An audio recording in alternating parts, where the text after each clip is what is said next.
I'm James, and this is my staff bike, my XSR700.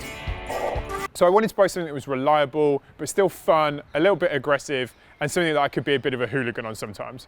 My past bikes were plagued with problems because I used to buy old and cheap, but more on that later. So this, of course, is nowhere near bike shed level customized, but it has some modifications on it, and there's a lot that I've got planned to do next year. So I want to take you through that. So the first thing and most important thing on this bike is, of course, the exhaust. This bike is a little aggressive, but it doesn't get that from the sound and the performance off its stock exhaust. So I have the MT07 Akropovich exhaust on this, which fits straight in. Of course, the XSR still runs the MT07 engine, and then many of the MT07 parts just bolt straight onto the XSR. I also switched out the tyres. Now, the XSR comes stock with Pirelli Phantoms, but my previous bikes, I loved the Michelin PR series. I used to have PR4s. On this bike are PR3s. They're so much better for British weather, in my opinion. They deal with wet weather a lot more, and just with the general stuff that Britain can throw at you. A little nice addition on this bike is the rear tail light. Let me just turn that on for you so you can see what it looks like. It has this great LED strip around the edge, and then when you hit the brakes, it lights up in the middle. It's a little item, but I think it's a nice little touch to the bike.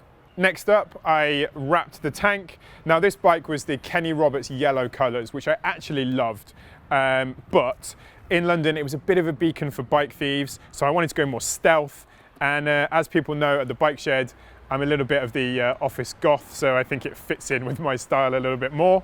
Other than that, it has a few little extras on it. We've got these radiator guards on the side here with the little Japan flag on them, which I really like.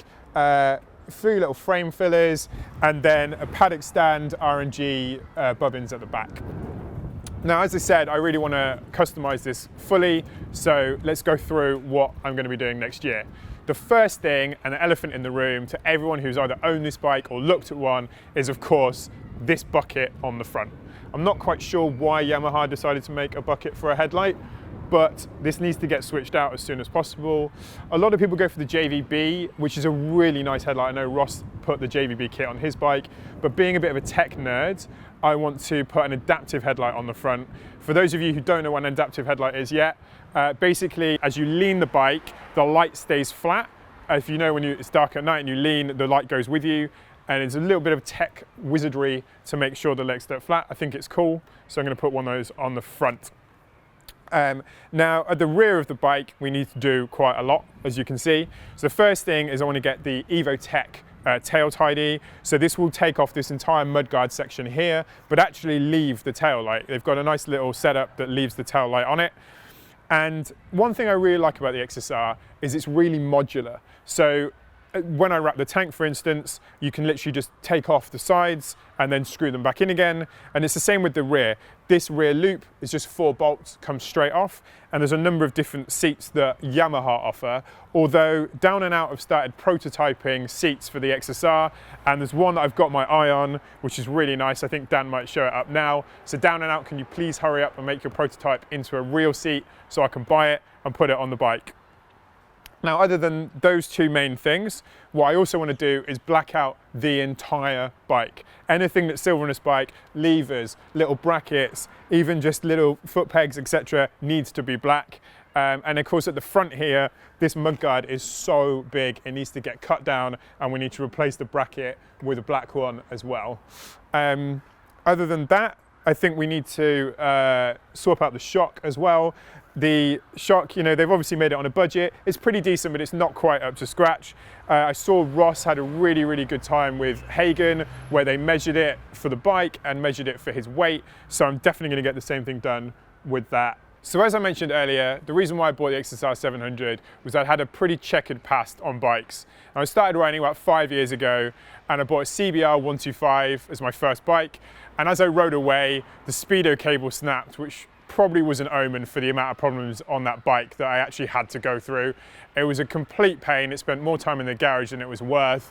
So I quickly moved on to an SV650. Now I actually love the SV650. It made me love V-twin engines. I used to take it drag racing. I also took it on weekend blasts. I used to commute every day. but the electrics were shot. I actually remember I managed to pull the key out of the ignition with the engine still running. We had to replace the entire loom. We had replaced the reg rec. I think I remembered we were in the middle of nowhere at one point with my mates, and the fuse vibrated itself out, which made the bike completely cut out. It was a nightmare. But I did find an unorthodox solution to getting rid of that bike, as I kind of binned it at 60 mile an hour on a national speed limit road. So I needed to find a new bike, and I was looking around. I actually tried out the street scrambler, which I had loads of fun on, but there was a couple of things that just wasn't right for my style. And then I remembered that Ross had built an XSR700 with the JVB kit, and he'd raved about it to me before, and I just thought I should try it out. So I found one at West London Yamaha, which is this bike.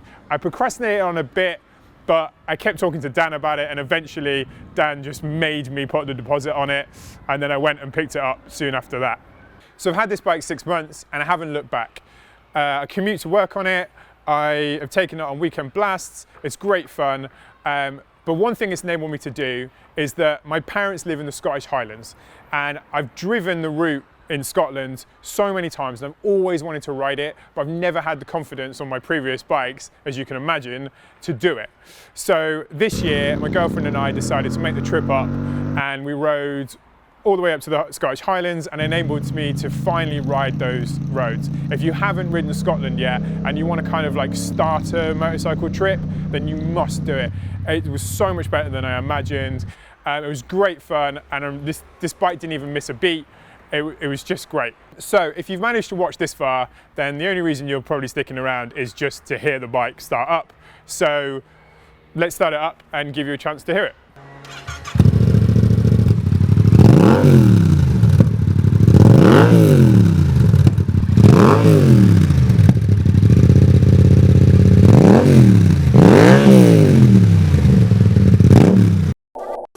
If my hair gets all scruffy, tell me.